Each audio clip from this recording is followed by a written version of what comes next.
Somebody asked me today, can a joke be structurally funny and still not be funny? All the time, sure.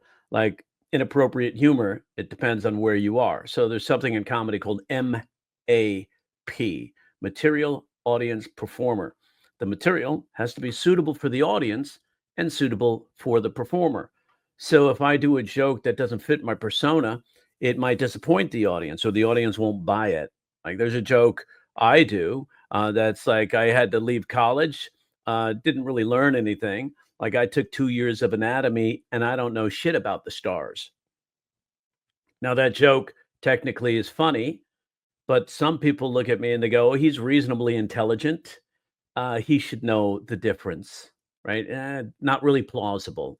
But I can do with a joke as a stoner character, have a, create a character interaction with a character. Whoa, dude, what's up, bro?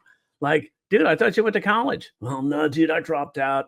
I wasn't learning much, dude. I took 2 years of anatomy.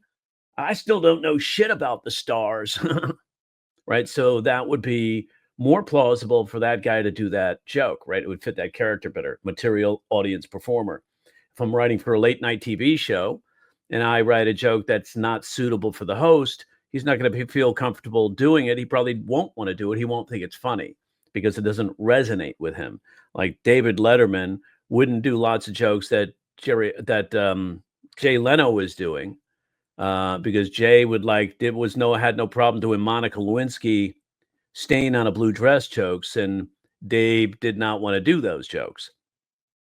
So I mean, it's just a different person, right? So you're writing for a person. So somebody just, but in general, give me an idea. So the structure of taking two dissimilar ideas and converging them is one of the most popular structures used in comedy, right? You have two dissimilar ideas, and by coincidence, you show how they're connected. They have an interconnection going on. That's where the surprise comes in. That's where the coincidence comes in. Those connections have to be recognizable. So you have recognition and coincidence occurring. Only two laughter triggers. A coincidence is a form of surprise. Hey, look at that, balloons.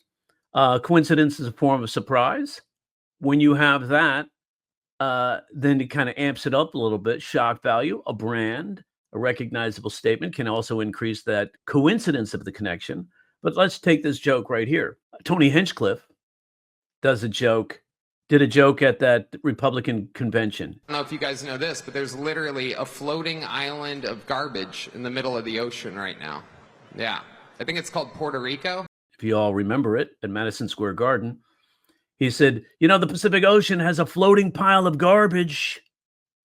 It's called Puerto Rico. Now, structurally, that joke is funny. That joke basically has recognition and coincidence.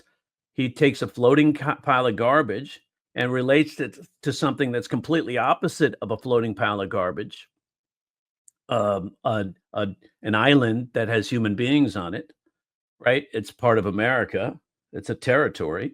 And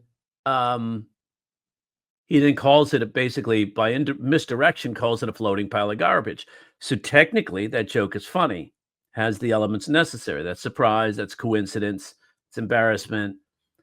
But for the MAGA crowd, who have no problem attacking people beneath them, punching down, that MAGA crowd, they vilify Puerto Ricans and minorities, right? They pretty much, they're like, oh, they're Mexicans, right? They're illegal immigrants. They don't even know that they are citizens for the most part. They think they're third world people who don't belong here, right? So that's the whole attitude. So for them, a lot of those folks that were there, that joke was funny because it got to make them feel superior. There are some certain people that are so insecure, really deep down inside about themselves, they have to create facades to make themselves seem superior. So part of that is find a way to judge and put down other people that makes them feel superior. So that joke structurally is funny, but because you're punching down for the majority of people that actually have a heart and a soul, that joke is not funny.